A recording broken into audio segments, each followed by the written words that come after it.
Hello there. My name is Travis Long, and I'm the Hunter Education Coordinator for Colorado Parks and Wildlife.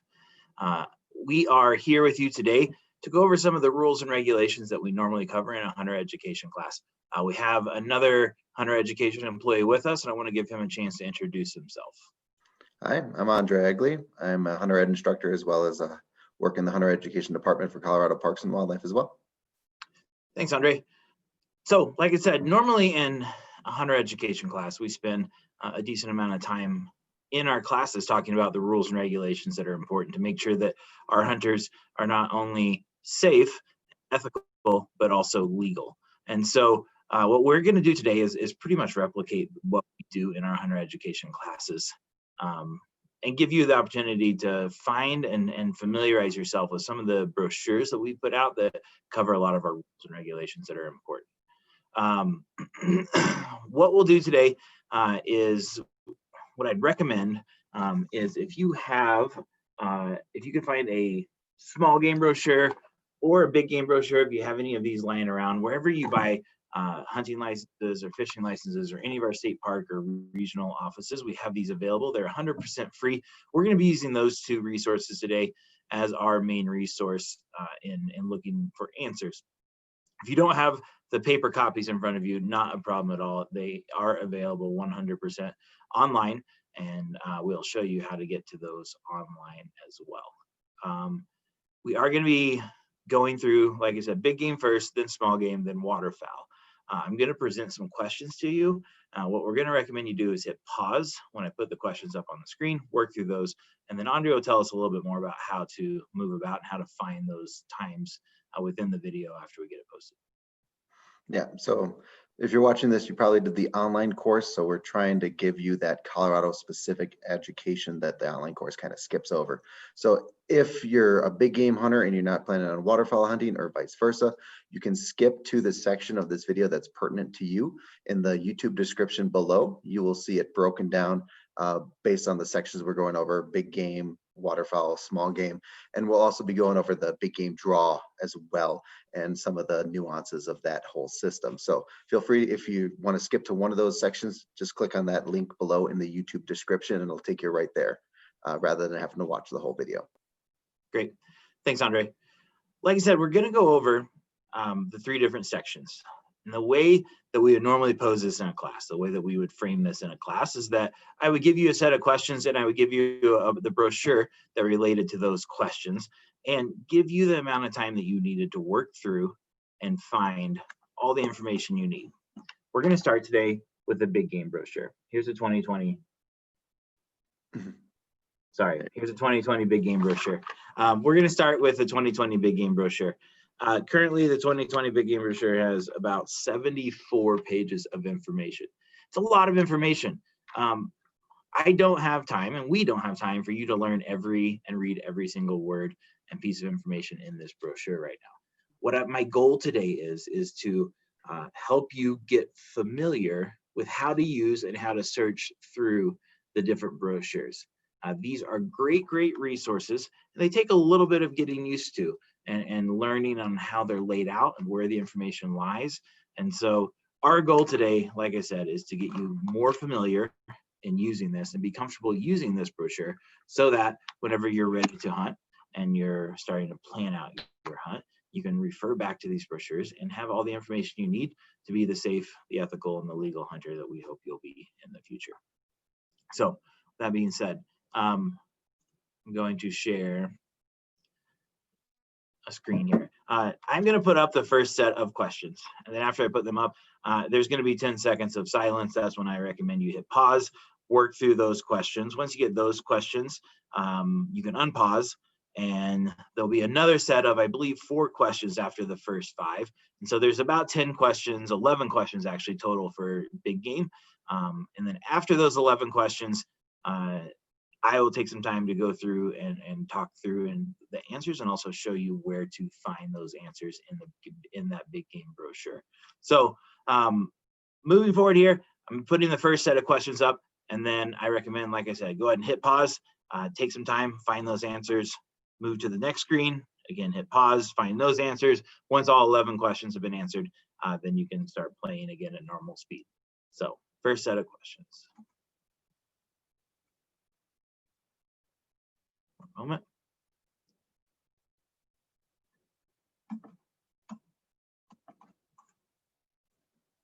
There we are.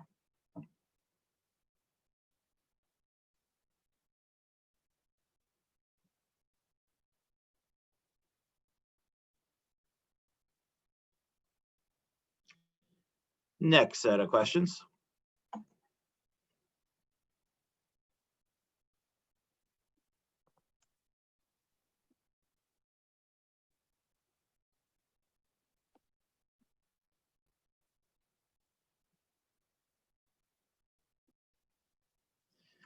All right. Before we move on, I'm going to scroll back. And I'm going to also bring up our big game brochure. I'm going to do it digitally, so give me 1 second here.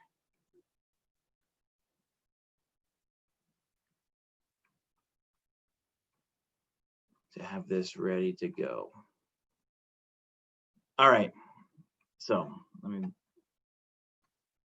bring us back to the cover just so you can see what we're on. We are looking at the 2020 big game brochure here. Just a couple of quick pieces of information about the big game brochure. I'm going to scroll through here fairly briefly. So we print our big game brochure and make it available to everybody. We do our best to have the information as accurate and complete as possible, but sometimes we do either make add some misinformation or need to make some corrections. And so if you go online and look at our big game brochure, the first few pages are going to be corrections. And that's exactly what we're looking at as we scroll through here. These corrections are not printed in the actual big game brochure because we made a mistake or we needed to clarify something. And so as you move through the big game brochure online, you're going to see some different information that's been clarified. I'm going to move forward here until we get to the actual what the inside page is going to look like. As soon as you open up the big game brochure, you're going to see the table of contents. This is a normal table of contents like any large publication has. Really useful in figuring out. We're going to spend a lot of time in license terms and definitions, license information, and then general information and hunting laws for this section. I'll walk you through what else is in here later on, but that's where we're going to spend most of our time today. Additionally, you flip past the table of contents. Every brochure that we put out, we have a section that's called What's New. Our rules and our regulations are constantly being updated. And so as a hunter education graduate, if you're feeling confident about knowing the rules and regulations based on just completing a class, we want to encourage you to continue to check back annually, every year, to see what's changed and what's new. Our rules and regulations, they go through a rule-making process and then end up being approved by a commission if there are changes, and those changes then have to be communicated out to our hunters. And so this is the way that we do that. Take a look at what changes every year. This is a really, really important page. From there, we're mostly getting into the different sections that you saw on that table of contents. And so I want to go ahead and jump into some of the questions. And so first question that was asked was, what are the requirements for buying a license? And so I'm technically jumping to page 5 here. And so right here outlines what a person needs to buy a license in Colorado. You need an ID, you need a proof of hunter education, which you have completed now, and you should have that or will be receiving it shortly by mail. The habitat stamp is something that you purchase as you purchase your first license of the year. And then if you're going to enter one of the big game draws, which Andre is going to spend quite a bit of time talking to us about the draw and application process later, so I'm not going to get into detail here. But if you're going to enter the draw, you do need to have a qualifying license. And then it is an important note to see that a social security number is required for hunters ages 12 and older. So have that ready to go if you're looking to buy a license. The second question was, can I purchase a big game license without entering the draw or the application process? I'm going to scroll up one page here. These are the different types of license and the dates in which they go on sale. The answer to that is yes, you do not have to enter the draw the application process in order to buy a big game license. We do have over-the-counter licenses, and we also have unlimited licenses. So, excuse me, we have leftover licenses and unlimited licenses. Both of those are available without entering the draw or submitting an application for the draw. Number 3 was getting more into some of the rules and regulations around rifles in cars. And so the question was, can I have my rifle loaded in my vehicle while I drive to another place to hunt? So I'm going to jump to it's actually page 15 in your big game brochure. And what we have here is illegal activities. So we list on this page here, illegal activities are things you cannot do. And so illegal activities, it is illegal, if you look at number 4, to have a loaded, parentheses, in the chamber, rifle or shotgun in or on any motor vehicle. So that sums up the answer to the question. You cannot have a loaded vehicle or loaded firearm in a vehicle or on a vehicle.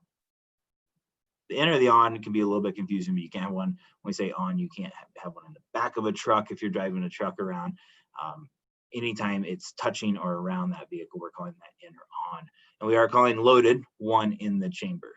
And so that's what we're considering loaded for this definition. Loaded is one in the chamber. You cannot have one in the chamber. It's illegal to have that. I'm going to skip over number 4, which is the hunt code, because Andre is going to cover that in detail later. I'm going to go to number 5.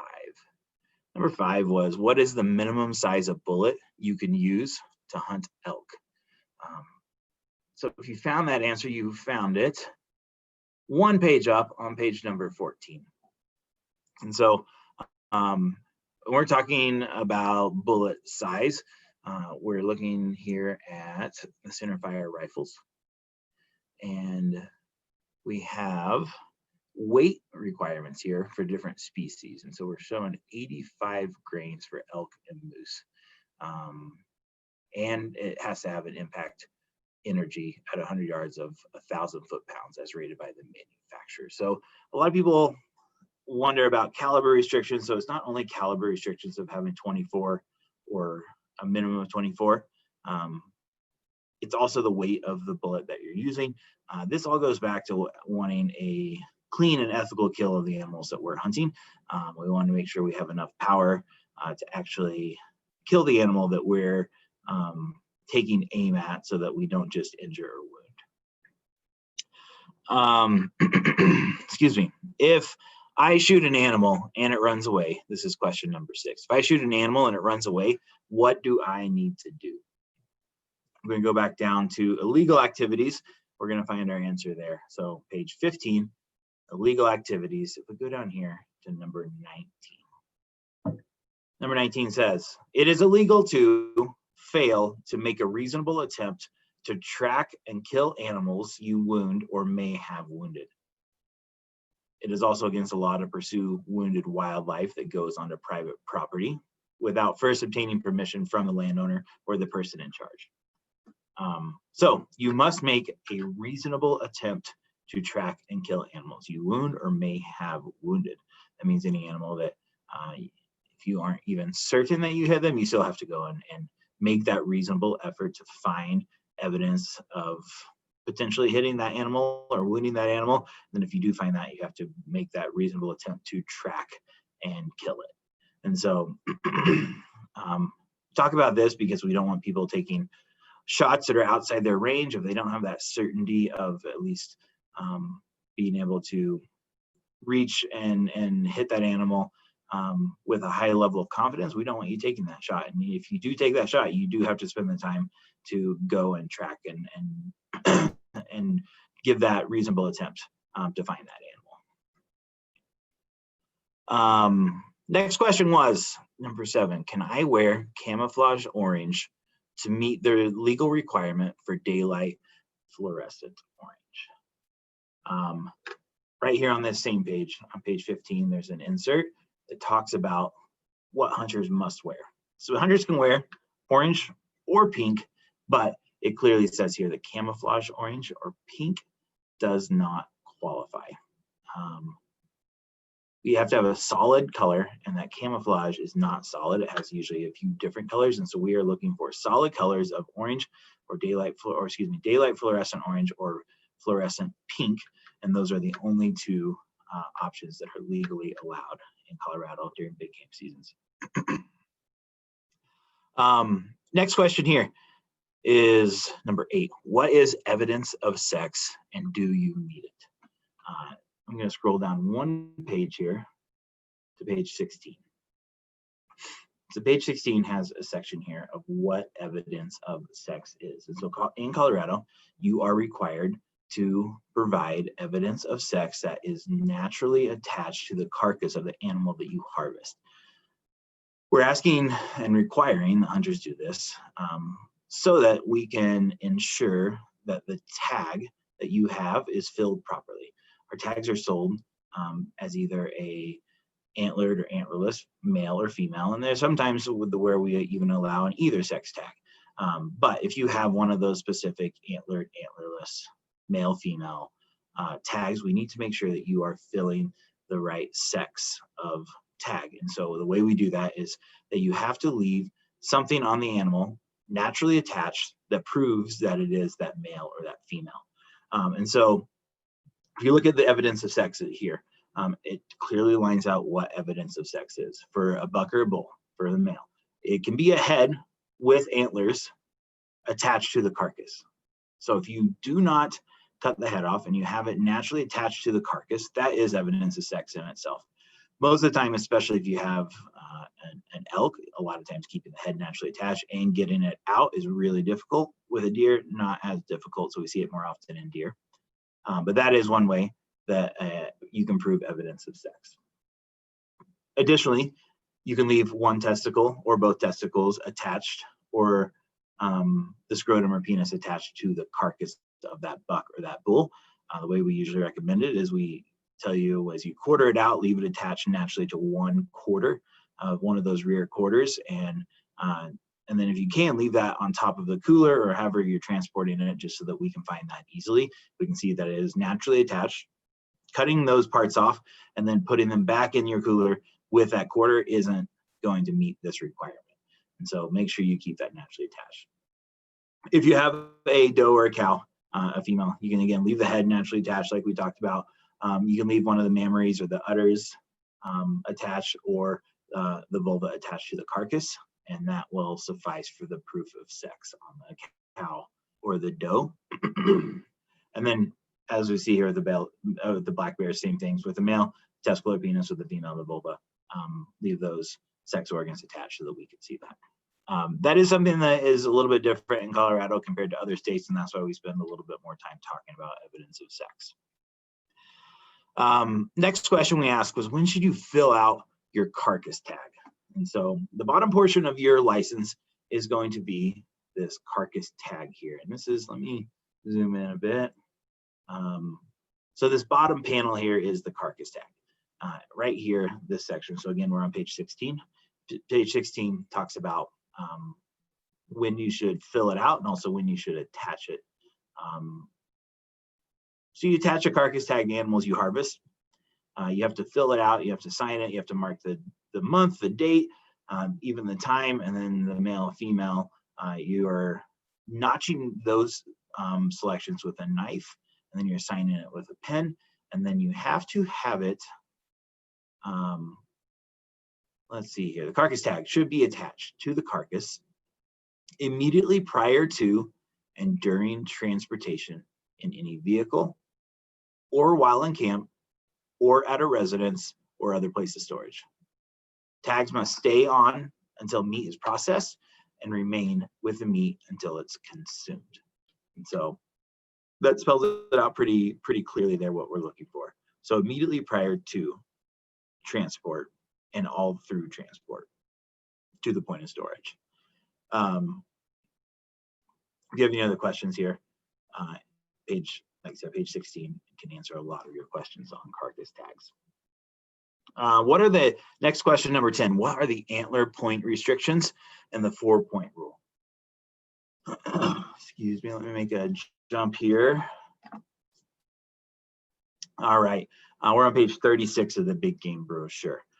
The antler point restriction is illustrated here for us and also defined. I think this is the best place to really look for it. So when we talk about antler point restrictions, we are talking about elk, talking about bull elk. We are requiring that you meet one of two requirements before a bull elk is legal.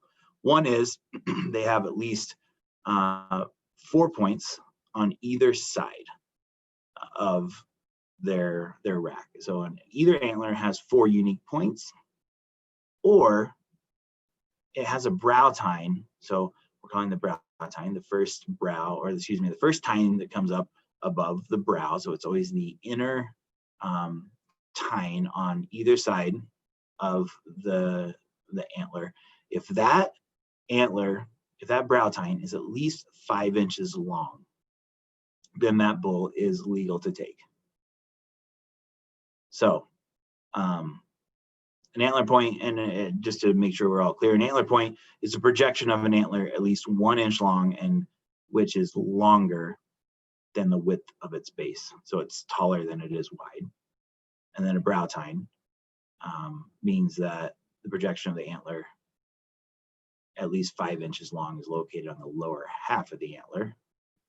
So one of these brow tines, there and there. So bull elks taken in all seasons must have at least 4 points on any one side, or more than one antler. Must have at least 4 points or more on one antler, or a brow tine of at least 5 inches long. And these are the GMUs, or the game management units, where all of that applies. And so if you were to have an elk look like this, and it only had one set or one side of its antlers, and this side had fallen off completely, as long as it had 4 points on that one side that's remaining, then it's still a legal bull. Or if as long as one of its brow tines were at least 5 inches long. So want to make sure if you are looking to get into elk hunting that you understand what a legal bull is. We do sell a lot of over-the-counter bull tags, and so that's a really important rule to know before you pick up an over-the-counter bull tag. And final question that we had on the big game: what's a minimum draw weight for a compound bow? So if you found that on Legal Methods of Take, Hunting Laws on page 14. When we get down to handheld bows, and then you look at letter C, and you have the minimum draw weight with a let-off maximum showing up there as well. So 35 pounds is what we're looking for. So again, this is a brief representation of what the rules and regs are. I hope answering these questions at least got you more familiar with how the big game brochure is laid out, how it's organized, and where to find some of that information. At the end of this, if big game is all you're looking at, if you have further questions, you can scroll to the very end of this video, and we're gonna have an email and a phone number that you can reach out to, and we'll be happy to answer any questions that come up that aren't clearly defined or you can't find the answer to. And so if you need to ask that question or find more information, scroll all the way to the end of this video. Otherwise, we're gonna jump into some small game. So let me go here. And we're getting right into small game now. And again, the small game brochure is found online just like the big game is. I'm going to do the same thing where I'm going to put this up. I'm going to be quiet and let you guys pause this for about 10 seconds. We'll move on to the next set of questions, and then we'll go over the answers. So these are the questions for the small game brochure.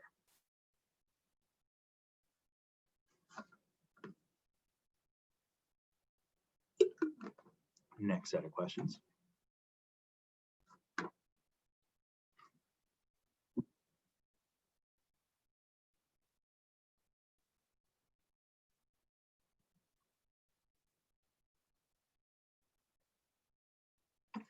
All right. If you'll bear with me while I change from one screen to the next.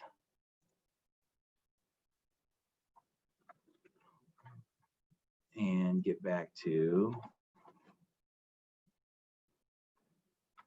beginning. So this is the 2020 small game and waterfowl brochure. We're going to spend a little bit of time talking about small game, and then we'll spend a little bit more time talking about waterfowl. And so I posed to you some questions that were specifically about small game. All those questions can be answered in that small game brochure. Again, if you have a physical copy, or if you don't have a physical copy, anywhere we sell licenses, any of our state park offices, any of our regional wildlife offices, we have these for free. They don't cost you anything. Feel free to take one, take two, take three, keep one in your backpack, keep one anywhere that you will look at it. They're lightweight. They have all the information in them that you need to be that not only safe and ethical, but also legal hunter that we hope you become. And so looking at the 2020 small game and waterfowl brochure, the first question that we ask you on this is, what are the season dates for coyotes? So I'm actually jumping to page number 9 here. And that's where we're seeing some different season dates and bag limits and things like that. And so if you look inset here in the gray, season date for coyotes are year round. There's no close on the season. It's always open. Bag limit and possession limit are unlimited. And so we're seeing some different things, especially when you get into some of the big game season dates, which Andre is going to talk about. They're much more focused and limited, whereas you look at some small game season dates, we have a lot of opportunity to hunt small game in Colorado. And not just coyote, but coyote is an example of one that you could hunt anytime that you wanted to hunt. Next question we ask you is, what is the walk-in access program? I'm on page 3 of the small game brochure now. Walk-in access program is highlighted here and put in a definition, but they're properties that we make available to you to walk in, as the title describes, and use this hunting land. We put out some different brochures about the small game walk-in atlas and the cropland atlas. And so if you look on our website, we're going to have a lot more information about this, but one of the main struggles with new hunters is finding places to go hunt. Our walk-in and access program helps meet that demand and give you a place to get out and hunt a little bit. Next question was, can I use leg hold traps in Colorado? So we're talking about trapping specifically here. And I'm going to page number 5. And on page 5, we have hunting laws here. And then you go down here to give me a second here, I'm sorry. For small game mammals.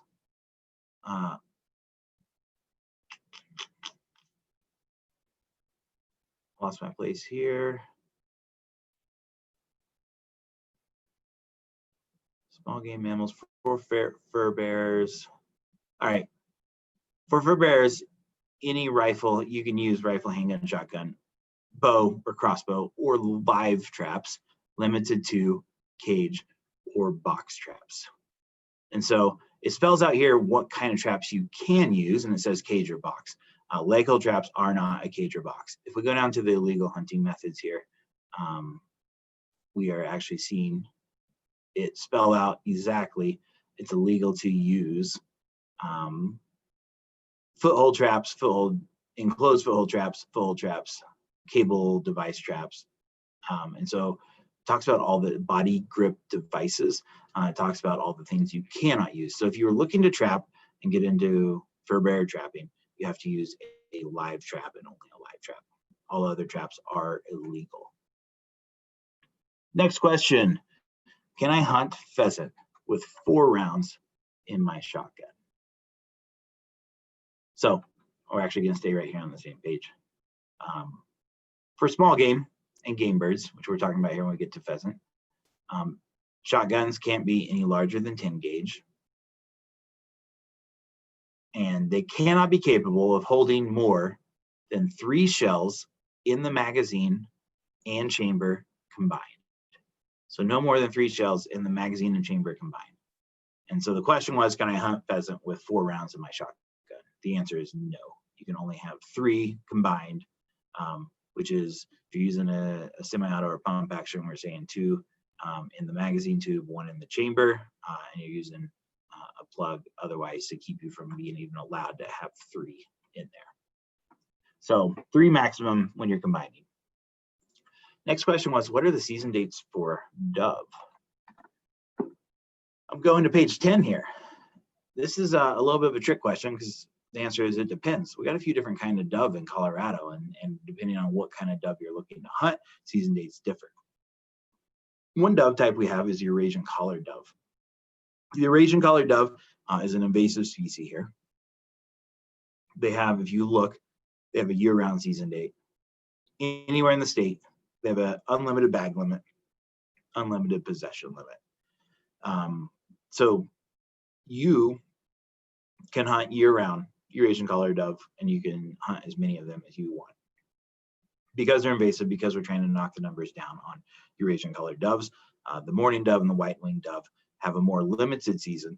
They're the species that we're trying to help by removing the Eurasian collared dove.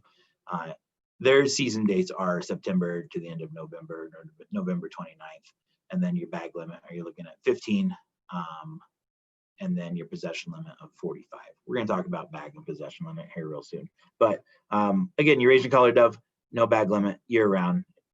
If you need help identifying the difference here, we give you some information on the bottom of page 10 here. That Eurasian collared dove is going to have that really prominent collar going all the way around the back of its neck, whereas the mourning dove and the white-winged dove aren't having that. The Eurasian collared dove is also just larger. They're bigger, more prominent birds. And then, yeah, like I said, they have that collar that you can see really well. So next question that we asked, do I have to wear daylight fluorescent orange when small game hunting? For that answer, we're going to page, stand by.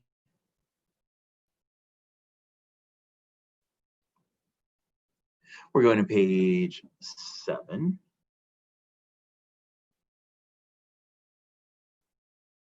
And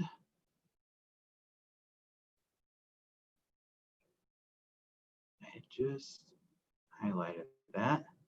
Stand by one moment. We're going to come back to this one. So I think I might have wrote down the wrong page number on that one. So I'll come back. I'll circle back to that one. Next question was, what is a hip number?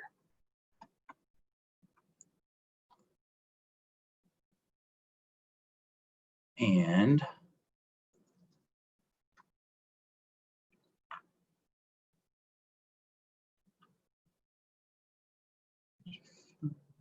Yeah, it's right there, lower right on the previous page. perfect. There we are. Thank you, Andre.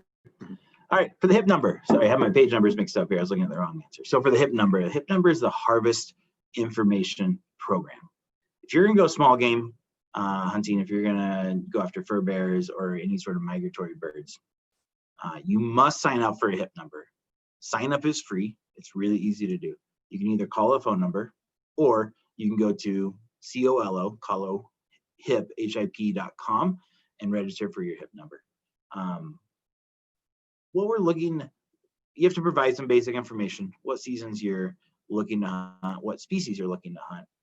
And what this does is we're going to reach out to you after those seasons are closed, see how many days you went out, how successful you were, how many you harvested, and that information is going to help us manage those small game, furbearer, and migratory bird species. So that's one way that we're tracking those populations to make sure that we're managing them to the best of our ability to ensure their success down the line, and that future hunters also have opportunities to hunt them. And so, again, it's free to do. All you have to do is call or go to the webpage and get your hip number before you go out that first time. And you only have to do it once for the license year that you have that license for. And so make sure you get your hip number before you go out to the field. And then final question we asked here was, what should you do if you think somebody is poaching? In all of our brochures, we have an ad spread throughout several different times about Operation Game Thief. Operation Game Thief gives you a 1-800 number that you can call and report anybody that you believe is poaching. Sometimes we can offer a reward, but callers can remain anonymous. You can't call this number for information. This is only for poaching or turning in a poacher. If you have other questions, we're going to give you a number to call. But OGT, or Operation Game Thief, there's an email or a phone number that you can call. If you have information that will help us catch a poacher, or any information that will lead us to do that. Great. We're going to switch gears one last time. We're going to go to waterfowl. And with waterfowl, all the waterfowl information is going to be found in that same small game and waterfowl brochure. So give me a second while I get back to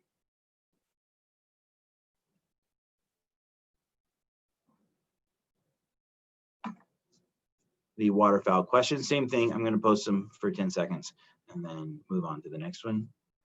So go ahead and answer these questions.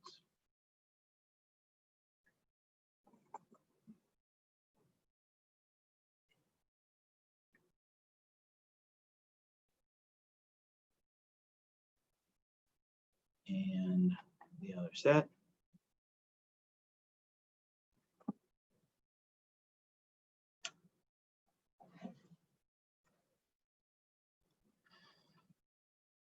All right, back to the first set of waterfowls. We'll move through these pretty quickly. Let me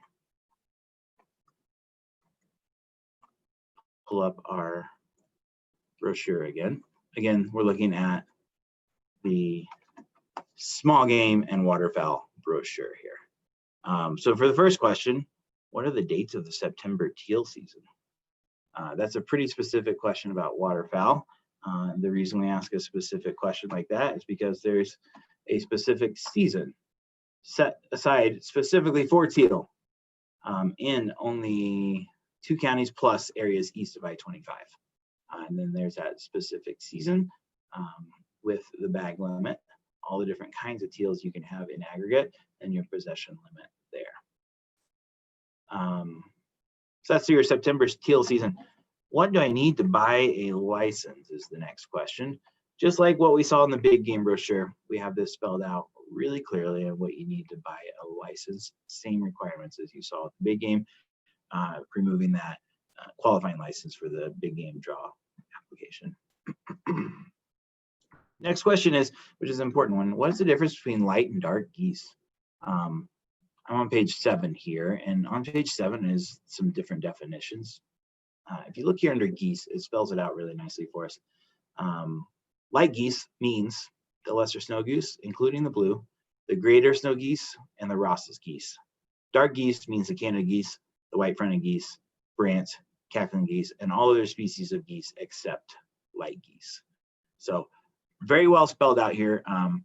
Waterfowl, if you're looking to get into waterfowl hunting, we highly recommend you find a mentor or somebody to go out with that has a little bit of this ID knowledge, because this information is information you build over time, and it takes a while to get to the point where you can identify a bird in flight. And it is important to be able to identify what you're shooting at. And so we recommend that if you have the opportunity to go out with an experienced waterfowl hunter, it's the best way to learn so that you make sure you're staying legal. Because we do have some very specific rules and regulations around species. Next question we had on here, what are the season dates for dark geese in the northern front range season? So if I'm jumping to, I'm actually on page 14 here. On page 14, you have a central flyaway. We have the different flyaways broken down. We have the northern front range season. Then you have the difference between the light goose and the dark goose. And so dark goose, northern front range season, October 3rd to 21, November 21 through February 14th of 2021 with your bag and possession limits there. So difference between dark goose and light goose, whereas the light goose goes from October 31 all the way through February 14th. So northern front range season for those two different geese species. Next question, which applies to both small game and waterfowl, was what's the difference between possession limit and bag limit? So we're going to go back to the definitions here on page 7. Bag limits are the amount of the amount of wildlife that you can take in a given day. And then the possession limit is the number of that same wildlife you can have in your possession. And so what we see with a lot of small game species is that you have a daily bag limit of 3, and then you have a possession limit of 9. And so the way you would define that with that, whatever species you're hunting that has a daily bag limit of 3 is you can take 3 of those animals in a day, and then you can have up to 9 of those with you or in your possession at your home before you can go back out. Once you've reached your possession limit, you can't go get another bag limit until your possession limits drop down to where you can. So if you had 9 at home, you ate 3 of them, you could then go fill another bag limit. If you had 9 at home, you only ate 1 of them, then your next daily bag limit would have to be minimized down to 1 in order to not exceed your possession limit. So daily is what you can take in a day, possession limit is what you can have in your possession. Next question was, let me scroll down just one page. What is non-toxic shot and when do I have to use it? So we spell it out really clearly for you here. While taking or attempting to take ducks, geese, or coots in Colorado. So when you're waterfowl hunting, you cannot use non-toxic shot. Non-toxic shot's anything that contains lead. And so we have some, toxic shot is anything that contains lead. And so we have a lot of non-toxic options for you that you can use instead of using lead around waterfowl, so that we don't introduce more lead into the water where these waterfowl are living and impacting other species in that area. And so, yeah, take a look here at non-toxic shot and when you are not allowed to use toxic and when you have to use non-toxic.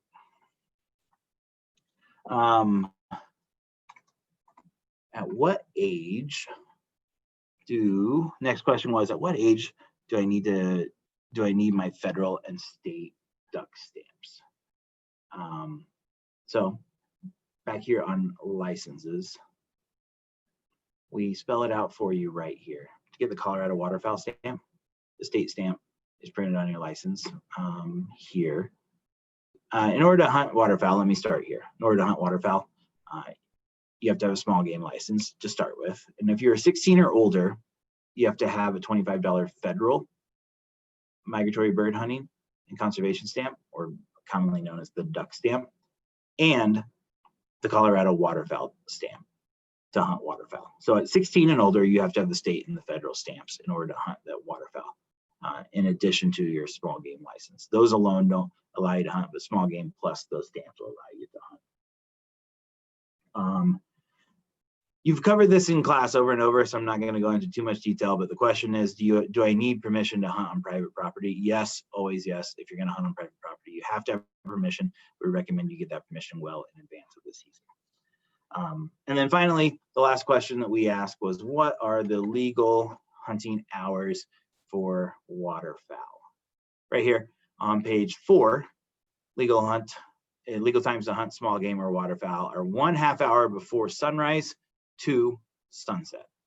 And then we give you a table that will help you figure out exactly when sunrise and sunset is. So waterfowl is 1/2 before until sunset. That wraps up our questions. Again, this is just a sampling of some of the information that we have in these brochures. Again, our goal is to get you familiar with using these brochures. Hopefully, after digging through and finding some of these answers to the questions that we gave, you're feeling more comfortable at least with how the brochure is laid out and where to find some of this information. Again, we're going to give you an email and a phone number at the very end of this presentation. Feel free to give us an email or give us a call if you have any questions about anything we talked about today, or if there's still further questions of things we didn't talk about, let us know and we will get you a response to that question. With that, I'm going to turn it over to Andre. He's going to jump back into the big game draw process because it's where we get a lot of questions. And so, Andre, go ahead and take it away for us. All righty. So also just to reiterate, I mean, you're likely a brand new hunter, just graduated hunter education. All this Colorado stuff is brand new to you. Travis went over all those very important regulations and where to find them in the brochures that we put out. But I just wanted to reiterate a couple of them because it doesn't matter what year it is, we always have issues with certain regulations. First off, just know your wildlife ID. Every year somebody goes out and kills a moose thinking it's an elk and vice versa, or they're shooting the wrong kind of waterfowl. Those are all issues that can just be mitigated if you take a little time to fine tune your wildlife identification skills. The point restriction that Travis went over is also incredibly important. Every year somebody kills or harvests a bull elk that's not big enough and they get fined for that. We don't want you to get in any trouble. Evidence of sex is another big issue. A lot of people fail to leave that naturally attached and get cited for that. And sometimes people also forget to do it for small game. We didn't really cover that in Travis's thing, but if you're hunting pheasant, you need to leave, or ducks, waterfowl, leave a wing fully feathered attached to one of the breasts so that we can identify if that's a male or female, especially for pheasant and ducks, so that we can identify that. Carcass tags, a lot of people don't fill them out properly, don't attach them properly. So that's a very important thing to make sure that you read up on before you get out there. The blaze orange requirement, that's 500 square inches. So that's essentially a vest. But a lot of people don't know that if they put on a backpack over that and they cover up a bunch of that blaze orange, you're no longer in compliance with that law. So you also have to have some blaze orange on your backpack to make up for that lost square inch when you put on your backpack. So there's another thing to think about when you're out there. People get cited for that. Also bag limits, people, thinking that the possession limit is their daily bag limit, they go over, get cited for that. So these are all things that Travis covered, but just make sure you're paying attention to those things, and especially the number of rounds in your shotgun for upland bird and waterfowl hunting. A lot of people forget to put the plug in. They're out at the range practicing and they forget to put the plug back in when they go hunting, and then they get cited for that. So those are all things that happen every single year. We don't want you to fall into any one of those traps and have an issue there. So that said, let me move on to one of the things that we get asked about the most. And that would be the limited license draw. Now, the limited license draw, if you're brand new to hunting, if you've never hunted in Colorado before, this can be an incredibly daunting thing to look at and kind of wrap your head around how this all works. So this isn't going to be a crazy deep dive into this. This is going to be kind of a surface level look at what the big game limited license draw is, to give you the basics that you need to know to go into this. We're in big game season right now when we're recording this, so you're going to need this information next year if you're going to go hunting and use the license draw system. So the limited license draw, we technically have two of them. We have a primary draw and then we have a secondary draw. But the first draw, the deadline is always in April. The date moves around a little bit depending on the calendar, but it's usually the first Tuesday in April. That's the deadline. But check the big game brochure so you know that that is in fact correct. If it falls on the first, usually we don't make it the 1st of April. But that date will move around a little bit, but that deadline is always April. And the list of the licenses that are available is in our big game brochure. That brochure is usually put out in late February or early March. So you have an entire month to go through that big game brochure and find where you want to go, what the licenses that you're going to go for. Don't wait until the last minute. We have tons of people that call us 0 hour right before the deadline, and they don't get their application in time because they just waited too long. So you have a whole month to plan it out. Don't wait, get it done ahead of time. And all this information is in our big game brochures, just like Travis just led you through. We have standard big game, and then we also have a sheep and goat for big mountain goats and bighorn sheep. So I'm talking about limited licenses. Travis said that you don't need to enter the draw to get a big game because we also have over-the-counter licenses, which are unlimited in number. But for the draw, there only are limited licenses. That means there's a set quota in an area. Say, whatever, Game Management Unit 30, and there's 100 licenses for a certain season. And once we sell those 100, there's no more. You can't get any more. They're limited in number. There are other ways to get licenses once those are gone, but the limited licenses, when they're gone, they're gone. So the only big game species that is not available in the limited license draw is mountain lions. And that's a whole other system for mountain lions. I won't get into that because it's not as popular as, elk, deer, bighorn sheep, things like that. So every single big game species in Colorado, aside from mountain lion, is available through the limited license draw. So Travis mentioned this, but said that I was going to cover it, so I will definitely cover it. To enter the draw, you have to have hunter ed, which hopefully you have if you're watching this video, but you also have to have a qualifying license.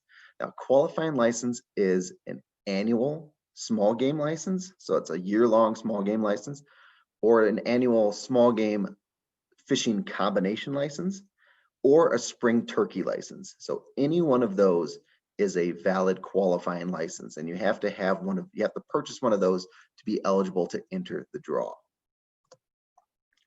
Now, getting into the actual the nature of the draw, it all revolves around hunt codes, and Travis mentioned this a little bit, but we didn't really tell you what a hunt code is. If you go into the big game brochure in the back, you're going to see lists and lists and lists of all these hunt codes in the back for deer and elk and moose and bear. And you just see these tables, and it can be a lot. You don't really know what all of this means. So I'm going to try to break this all down for you so you can go to that section of the brochure and know what you're looking at. So a hunt code is this right here, this column, these combinations of numbers and letters. So we're going to break down what exactly these mean. So I just picked a random one. This is DM03002R. What does that mean? So we'll break it down going left to right. That first one, the D, that is your species indicator. So in this case, D means deer. So if you see a license that starts with D, it is a deer license. You will see other ones out there. These are all the other ones you might see. E is for elk, M for moose, B for black bear, A for pronghorn. We sometimes call those antelope. That's why that's A. S for bighorn sheep, G for mountain goats, and then C for desert bighorn sheep. There aren't that many of those licenses, so you might not see that very often, but that is what it is for desert bighorn. The next one, the M, that is your sex identifier. So in this case, it's M, so that means a buck. It's a deer tag, so you can only harvest a male deer or a buck with this license. You will see two other options out there, F for female or doe in this case, since it's a deer license, or an E for either sex. And those are great tags. It means that you can harvest a male or a female with one license. Next one, 030. What is that? That is the GMU. Travis mentioned that word before. GMU stands for Game Management Unit. In this case, it's Unit 30. So if you go to the very back of the big game brochure, you're going to see a map of the state of Colorado like this, and it breaks the whole state down into these GMUs, or Game Management Units. It's a whole bunch of them. We start with number 1, and it gets up to 500 something. There's not actually 500, but the numbering system goes up to 500. So Game Management Unit 30 is the one that we were looking at. This is the random number I picked, the hunt code I picked, DM03002R. So that's good, valid in Unit 30, which is right over here, just out by Grand Junction. So that is the only unit you can hunt. If you have that tag, you can only hunt in Unit 30. However, there are sometimes when you can get one tag, but it's good in multiple units. That's correct for our over-the-counter licenses, but for our limited licenses, you will see this as well. So for example, Unit 12. Right here, we have a couple different hunt codes, and they all say Unit 12, and we also have one down here that says Unit 11. But if you look over here in this column, this will be your valid units. This is all the units you can hunt. So for this one, it's 12, 13, 23, and 24. We have 12, 24, 25, 26, 231 in the Flat Tops Wilderness, and similar numbers, 11, 12, 13, and so on. So when it's good in multiple units, we always go with the smallest number game unit as the code. So the game management unit with the lowest number is Unit 12 for this license. So it's 012 for the game management unit, even though it's valid in all 4. So just make sure you're checking the big game brochure, how many units it's valid in, because it's not, sometimes it's not just the one unit you see on your actual hunt code. So with these tags, you can actually hunt this whole area up here. So that's kind of cool when you have a tag like that. That's good all over the place. So second to last, that 02, what does that mean? That is our season indicator. So, and that's the time of the year that you can hunt. And those season dates are in the big game brochure Travis just led you through. When you have 02, that is second season. So those first ones are pretty self-explanatory. 01 first season, 02 second season, third season, fourth season, 04. We also have an early season, which is going to be in there's E1, and a late season that's in there's L1. You will see Ps occasionally, P1, P2, P3. The 2, 3, the number indicates the season, so second season, first season, whatever, but the P indicates private land. So if you have a tag that has a P right here, that is a private land only tag. You cannot use it on public land, only private land. And as Travis said, make sure you have permission from the landowner before you hunt it. You might also see a W or J, that's a ranching for wildlife. We have some landowners that own large swaths of land in Colorado, and they've opened that up to hunting. And you can get a ranching for wildlife tag to hunt on those properties. Those are pretty coveted tags, but if you ever get one, you might see a W or a J on it. Then we also have some youth only licenses that are K2, K3. There you're going to see a K as an indicator of the youth only license. So that's what you're going to see in that section. And finally, we have R, that is your method of take. In this case, R meaning rifle. During the rifle season, it is legal to use any legal method of take. So you can hunt with an archery, with a bow and arrow, a crossbow, a muzzleloader during rifle season, but the most prevalent form is going to be rifle. It is rifle season, but you can use any legal method of take. The other ones you're going to see here is A for archery. During the archery season, you can only use a bow and arrow. You cannot use any other method of take. And this is another thing that people sometimes get fined for. Crossbows are not a legal method of take in Colorado during archery season, unless you have a medical waiver.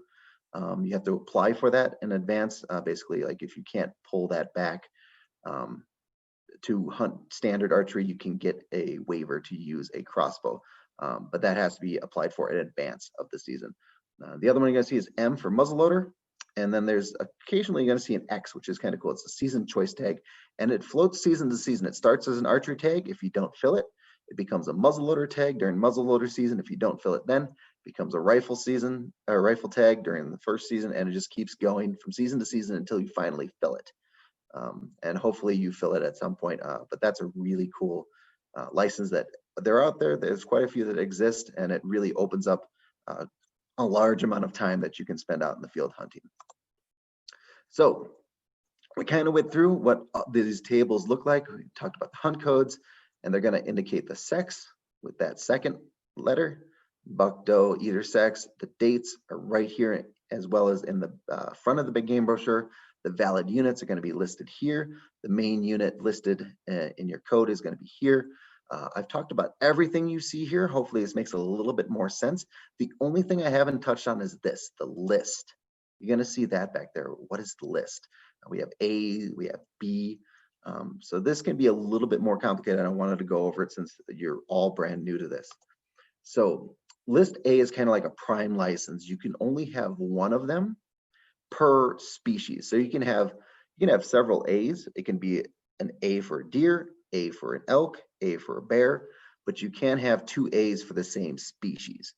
So you can have an elk A and a deer A and so on, but you can't have two deer A's or two elk A's. You can only have one A per species.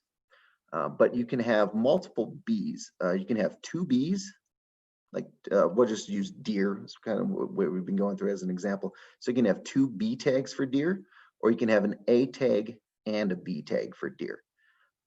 And then there's C tags. You will see them occasionally. Usually they're in areas where the population is a little bit too high and we need to lower those population numbers. They're doing damage to property, things like that. Then those C's are unlimited. You can keep adding them. You can have an A and a B and 30 C's if you really wanted to, or two B's and 30 C's. You can add those C's forever. There's no cap on how many C licenses you can have per species. So that's where you get A, only one of them per species. B, you can tack it onto an A, or you can have two B's, and then the C's, you just keep tacking them on. So when you're applying, you can apply up to 4 choices per species. However, you can only draw one tag. You can't apply for 4 in one species and get 4 tags for that species. It's just one license that you're going to end up getting. When you go on to actually apply, you're going to see a page that looks like this. This is on our website, cpwshop.com, when you're applying for the draw. This will autofill when you select the species that you're going for. When I made this PowerPoint, the only thing I could pull up and grab a screenshot of was turkey. So that's why you see T's there. But if you selected deer, this would autofill with D. If you selected elk, it would autofill with E, and so forth. So this is the code that we've been working with. Imagine that's a DM03002R. And that would be my first choice. That's the one you want the most. That's where you put it. And then sometimes people have a second choice or a third choice, kind of backup options, and a fourth choice. But if you don't have any backup options, you don't know anywhere else that you want to go, you don't have to fill it in. You can leave the rest of this blank. Maybe you only want this one tag and you don't have a backup. You don't have to fill it all out, just that top line. But if you have a second choice, feel free to throw that in there, or a third choice, and so on. Now, this is where it gets a little bit more complicated. People always ask us how preference points work. They hear about it, but they're brand new to hunting. They don't really grasp this whole concept. So I'm going to try to lay it out. Preference points move you to the front of the line in the draw. The draw is randomized, but we put people in order randomly based on their preference points. So imagine you have 30 people, one of you has 10 points and nobody else has more than that. That person's at the front of the line. And then anybody with 9 points is behind them, anybody with 8 points is behind them, and so on and so forth. So the more preference points you have, the closer you are to the front of the line, the better your chances are of getting the license that you want. And you get a point in the draw if you don't get your first choice. So if you put in the code we've been talking about as your first choice and you don't draw it, the consolation prize is getting a preference points that moves you up in the line for the next season, and then so on and so forth. So you keep getting a slightly better chance of getting that license that you're looking for. You can also apply just for a preference point. Say you know you're not going to be around for this hunting season, or maybe you're recovering from surgery or something and you know you're not going to be able to get out there and go hunting. You can just apply for a point. These are the codes you can put in. They're essentially the same. The only thing that changes is the species indicator, the D, the E, the A, the B. So you can put that in as your first choice and you will get a point regardless. So you can apply for a point, or you can put in for a specific tag and get one if you don't get that tag. So that's kind of how preference points work. And every year that you enter the draw and you don't get that first choice, you get another point, and they just accumulate and they move you further and further up the line until you get that first choice. So you say you've been doing it, trying to get this tag for 5 years, and then you finally get it. The preference points that moved you up in line to get that point reset to 0, because you use those points to move up far enough in line to get that tag. So they will reset to 0 when you get your first choice. And sometimes people will ask, can I lose my preference points? Will they go away randomly? And yes, they can go away, but the odds of it happening to you are pretty slim. You have to sit dormant and not purchase a license, a hunting license, big game license, or enter the draw for a decade. You pretty much have to fall off the face of the earth for 10 years before your preference points will reset to 0. As long as you apply for the draw or purchase a big game license, within that 10-year period, you will not lose your points. So this is just a quick rundown of this is a drawn out report. Again, this is for that code that I was talking about, the DM0302R. This is just kind of to show you how those preference points work to move you up and down in the line. So in this instance, there were 100 of these licenses available in the limited license draw. And these are all the people that applied for this as their first choice, their second choice, their third choice, and fourth choice, and so on. So the person at the front of the line, they had 9 preference points. So they're at the front of the line. And then nobody had 8, one person had 7, nobody had 6, a couple people had 5, 4, 3, and you see how you're kind of further back in the line, the fewer preference points you have. Now I'm going to kind of walk through how this would work in a draw process, but this is a very generic explanation. There's a little bit more to the actual draw. It's weighted for youth. So youth get a preference. They're going to draw more likely before an adult will. And it's also weighted towards residents. So only usually between 15% or so, or 15-20% of the tags that are allocated in limited license are going to go to non-resident. The remaining will go to residents. So it's weighted towards residents and youth. So this is going to be a kind of a generic go through. It's not, I'm not going to dive into those percentages, but this is kind of how it works. So I imagine we start the draw. We see 2 people have 9 points. They get their licenses. They're at the front of the line. They're getting them. Then we have 1 person with 7. They're getting their license. A couple people with 5, they're getting a license. A couple with 4, they're getting a license. 3, they're definitely getting their licenses. And then we're getting down here. So here with 2 preference points, we have 58 people that are trying to get this license with 2 preference points. And there's 65 licenses left at this point. So theoretically, they're all going to get this license. With the weighted system, not all these non-residents are going to get it. So this, like I said, is kind of a generic overview of that. But then when we get down to 1 preference point, there's only, in this theoretical scenario, there's 7 licenses left, but there's 63 people trying to get those licenses. This is when it becomes truly randomized. We completely randomize all these people. You're all at the exact same level. Everybody has 1 point. So we randomize your applications and it's a lottery. We pull out the first 7. Those are the people who get those licenses. If you don't, then you get your preference points, because these are all the people who put in as their first choice. And at that point, the quota of 100 is filled. We don't go beyond that. Say this was 1,000, then we would go to second choice, third choice, and so on, until we got rid of all those 1,000. And if we didn't get rid of all 1,000, they become leftover licenses, and they'd be available in the secondary draw, which is in July.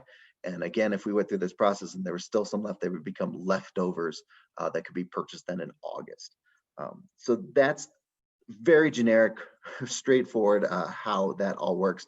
And when you see reports that say drawn out at 1 preference point, or drawn out at 0 preference points, or drawn out as a second choice, that means in this case, the last 7 licenses went to these people with 1 preference point. So it would draw out, it would say it was drawn out at 1. It doesn't mean that everybody with 1 preference point got that license. It means that the very last person to get that license had 1 preference point. So that's the bare minimum to even have a chance, is that 1. So that's kind of how the limited license draw works.